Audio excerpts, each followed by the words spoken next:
Howdy, with this video, I want to go over the schedule up until spring break. And thought somebody knocked at my door there. And talk about the LinkedIn assignment a little bit, make sure you understand what I'm looking for there. I'm doing this video on Thursday, February 14th. For Friday the 15th, journals 5 and 6 are due. Those are going over your career plans. And everybody's kind of at a different spot, it looks like, in this class. Some people have been in the business for 20, 30 years. Others are, just starting out. So everybody's going to kind of have different responses to those journals, which is fine. Um, Also, you're going to create your LinkedIn page. Uh, I can't really show you how to do that because I've already created mine, but I'll show you where to go and what it should look like once you get going on that. Um, once once I get that self-regulated learner essay back to you, I'm going to want you to revise that and the descriptive paragraph based on my grading remarks, and I'm going to post those in LinkedIn. And we're also going to start working on various LinkedIn assignments, your resume, your academic plan, the introduction. So hopefully by spring break, you have a pretty decent looking LinkedIn site up with 2 of your essays. But the essay is also looking pretty good as well because we've gone through the revising class for you to produce your final copy. And you've gotten one of my graded ones back, and you're gonna get the other graded one back and revise those accordingly. So there should be pretty good looking essays out there on your LinkedIn site. Obviously, you're not going to post your grades, just the revised version once you get my grading back. After spring break, we'll start the career essay. We won't worry about that too much. It's going to be a nice spring break there. But we'll begin the career essay when we come back from spring break. To take a look at the LinkedIn assignment, I kind of lump those 2 assignments together, the career essay and the LinkedIn. It's all about your career, what you're doing with your degree, how you can be marketable once you get your certificate or your degree, and get the job you want, basically. Gonna go under essay projects. First thing we're gonna look at is the LinkedIn assignment, which will pop up here any second. And there it goes. Like I said, for this assignment, you're going to create a LinkedIn page that's going to function kind of as an online resume. LinkedIn is basically a place for people looking for jobs or who have jobs and just want their name out there. Kind of like Facebook for people like that. And that's kind of like you. The one reason you're getting an education is so you can improve your status in life professionally, hopefully, or maintain or keep your current status for some people. You're going to go to LinkedIn.com. I'll give you the link there, and you're going to go create your account. This is going to be, it can be a little frustrating with LinkedIn. It's not the most user-friendly site. It's going to ask you about 600,000 questions about what you want to be when you grow up and all that. But, somebody like me gets a little frustrating because I've been doing the same thing for almost 20 years now. It's going to ask you quite a few questions and eventually help you get your site together. But for tomorrow night, just want you to answer those questions and just have the basic LinkedIn page up there. Then we're going to start adding things to it. Your portfolio is going to contain a photo of you, hopefully in fairly professional attire. That depends on your profession. If you're a welder, you probably don't do that in a tuxedo. If you're a ring announcer for boxing, you might do your job in a tuxedo. I don't know. And if you're not comfortable with your image being out there on the internet, you can use a professional image related to your field of study. But it's kind of nice to see people in a fairly professional setting. If you're going to be a nurse, have you ever been in a hospital? You have a visual image that might prove you can be around patients. But don't break into a hospital and try and get pictures with patients against their will or something like that. But keep in mind, it's kind of a site for you to develop a professional presence online. You're going to have a background summary to a potential employer, kind of talking about your past successes, your future goals. If you already have a current employer that you're just trying to improve your lot with, then you'll just go along those lines, right? You're going to have your resume up there, an area that lists your education, professional experiences. Again, that's going to depend on how long you've been doing what you've been doing. Some people have been doing this a while. Some of you are just starting out, so it may look a little thin compared to other people, and that's just normal. And then other material, if you want to put some images up there of other stuff you're interested in that might relate to your profession. Do you do volunteer work or mission work or things like that, or do you Do you mentor people, or things like that that might make you more, make you appeal to your current employer or the potential employer. If you want to take a look at a LinkedIn page, you can go to mine if you just go to the home page for the course. Under Mr. Fish's LinkedIn page there's just a link to my LinkedIn page. And you gotta be very patient with LinkedIn. And you can kind of see I've done kind of what I'm asking you to do, right? I got a picture of me in my office with some books behind me. I'm an English teacher, so hopefully it shows I've read a book or two in my time. There's a short paragraph there talking about what I'm doing for spring semester 2019. Kind of a background about myself and what I'm currently interested in. Then you can post images if you want to. This can be whatever images you want. I'm taking a class to Copenhagen over spring break, so got that up there. I've taken the drama club on drama club trips to New York City, so I have that up there. Kind of professional images that show I'm doing more than just sitting around my office, picking my nose or something. I'm doing stuff and I'm engaged with students and very active in what I do. If you go on down, you can see my resume. You can see my education and all the other stuff that I've been doing, all my accomplishments. If you want to read those, uh, kind of nice little website to establish yourself as a professional person. And that's what you're going to be doing. If you once you already have your LinkedIn page up, the way you're going to edit things is you can just click on your picture and edit your picture. But you're going to upload things by using this little pencil here. That's the editing button here in LinkedIn. And you'll click on that, and you can, when you'll put in that introduction paragraph here, that I can't remember how long it's supposed to be off the top of my head. I think it was 200, 300, or 150 words, whatever it was. That'll be where your introduction paragraph goes. Then you can upload media down here. It's kind of hidden. You got to scroll all the way down on this editing page. But it'll show you the ones you have, and you can just upload more. And basically, you just have to go find your images wherever they might be. My son's been playing on my phone, so we'll embarrass him on the internet.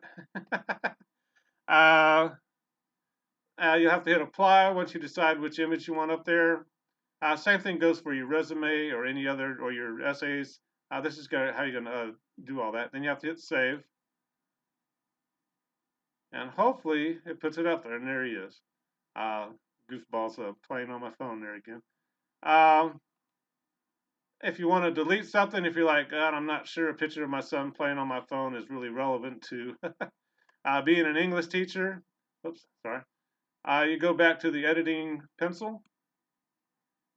You can scroll back down to where all this is. You just hit the little editing pencil on the image, and you can delete that media if you want to.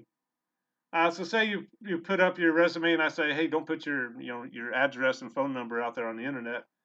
You can go back, delete the one you have up there, and upload the one you want to put up there pretty easily with LinkedIn. But this is kind of what you're looking for. Eventually, you're going to make me a contact within LinkedIn so I can see your site and give you credit for it. And also, I'm going to be going there to see how you revised your essays, and so you can get those points as well. But again, hopefully, it's kind of an interesting kind of leap into a nice online presence that might help you professionally, or just make you look more established as a current professional. But that's what we're looking for with the LinkedIn page. With the essay, and again, it's a little early to worry about the essay, but some people like to get their worrying in early. Oops, I was already there.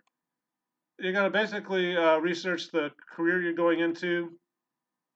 You're going to have 4 very specific sections here with the essay. And we're also going to start getting into the research a little bit. Don't get too tensed up about research. Basically, just using sources in your essay. And you do research all the time. Every time you do a Google search, you're researching something, right? And in this case, you're talking about what you're going to do with your college degree or your college certificate. most of you probably already know with this class. Most of you are in welding or in HVAC, so it's not like a big shocker that you're going to be into welding or HVAC, but not everybody is. So, um, but you got to kind of talk about what you're going to do with that certificate. Um, Again, like I said, most of you probably already know what you're doing. But the first section, you're going to talk about a description of the specific field you're going to go into. For example, if you want to be, don't just say you want to be a nurse. Are you going to be a neonatal nurse, a geriatric nurse, an emergency room nurse, an ICU nurse, whatever? Um, a lot of students are looking into being a travel nurse. Gives some good flexibility in terms of the workplace. But that's just going to be the first section. So if you're going to be a welder, is there a specific type of welding you're going to go into? Um, you might also talk about what you ultimately want to do long term. Do you want to own your own business? Do you want to keep working for other people? It's kind of up to you. But the second section, I'm going to talk about the requirements for the job. If you're here for a certificate, you need that certificate for probably a particular part of the job, right? And do you need other certifications? You can get your nursing degree if you don't pass your boards. You're just a very educated non-nurse person, right? Um, so, a lot of nursing programs emphasize the fact that their graduates pass their board tests. What kind of physical abilities do you have to have for your particular job? Again, nurses need to be pretty physically fit. You're on your feet all day. Same thing I would assume for people who work in construction or welding or HVAC or whatever. You got to be able to get in those tight spaces and do your job, right? And basically, it's going to talk about those basic requirements.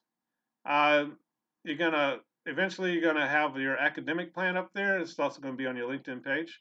Eventually, just listing the courses you need to take to get to your certificate or your 2-year degree here at Northeast State. And again, everybody's going to be at a different place there. Some people might be towards the end of getting their certificate. Some people might be at the very beginning. But you got to list all the courses you have taken or need to take to get to that certificate or degree. Then section 3 is going to talk about that career path. I give you a particular website to go to. If you're getting into a particular career, is it going to be a growing career over the next 5 or 10 years, or is it a declining career? Sometimes within a particular field, like with engineering, some types of engineers are going to be in high demand. Other types of engineers, not so much. Some companies are going to outsource, overseas for certain people, and you may be out of luck if you're getting your degree here in America. So that's kind of what we're looking at there. Are there local job opportunities? Are you interested in moving around? Right, I have 5 kids. I'm not looking to uproot my whole family for a new job unless I really have to. Somebody who's younger, doesn't have kids, might be happy to move around the world or the country to find their jobs. What are the future prospects? Is there upward mobility? Is there other possible paths you can take with this career track or with your degree? For example, if you're doing the nursing and it just gets tiring and you you don't want to be a nurse anymore, can you go into teaching? Can you go into administration? What else can you do with that nursing degree? So you can still have a good career. The last section, just talking about your suitability. Again, if you get, whoops, sorry. If you're getting a certificate in something you're already doing, sorry, that might be kind of an easy section for you. If you're at the beginning and you're not quite sure, this is some good research. See, 3 good things, 3 bad things about the job. Again, you might be a fairly authoritative source if you've been in the business for 20 years. If you're 18 years old, just getting started, you have to do a little research there. Where's the stress come in with the job? What causes that stress? I used to work in restaurants for 18 years before I started teaching. A lot of the stress just comes in on sometimes you just have a bad day and you got all these people wanting their food and people yelling and screaming at each other. It can be very stressful in some ways. You get a high turnover rate in food service, right? Or in many food service positions. So what is that retention, the turnover rate? Are there organizations you can join to further your professional side of it? If you're kind of at the beginning, is there volunteer work you can do? Is there internships you can work at to make your resume look better and your job prospects look better? again, you'll be a nursing student who doesn't go into a hospital until they start doing their clinicals, right? You want hopefully getting out there volunteering and being active within the medical setting. And of course, you're going to talk about whether that career path after all this research is right for you. And some of you are pretty set on what you want to do, and that's fine. But it's also fine to kind of be thinking about it too, particularly if you're at the beginning of your career. But that's kind of what we're going to be doing before spring break with the LinkedIn page. Again, just trying to create a nice online presence for yourself. If you already have a job and you like it, you might kind of warn your employer, say, I'm putting up a LinkedIn page because this evil English teacher is making me do it. And I'm not looking for another job or anything. Had a couple of students say, like, wow, I freaked out my employer. It's like, well, they might think you're looking for another job when you're just doing an English assignment for an English class. But it's also kind of nice to see everything up there in one online presence, in one online space. See how what an awesome person you are out there in terms of your profession. Again, after spring break, we'll start that career essay. Again, don't stress about research. I'm here to help you with that. It's only 3 sources. You probably use that many sources just to find everyday information on Google or on the internet. So don't let that be a stressor for you. But that's kind of what we're going to be doing up until April. So be sure to let me know if you have any questions. Again, just for this Friday, journals 5 and 6. Try and get into LinkedIn and create that page. You don't have to upload anything yet. We'll start getting into that next week. If you have any questions, be sure to let me know. Can't get to my video thing. There we go. We'll talk to you later. Bye-bye.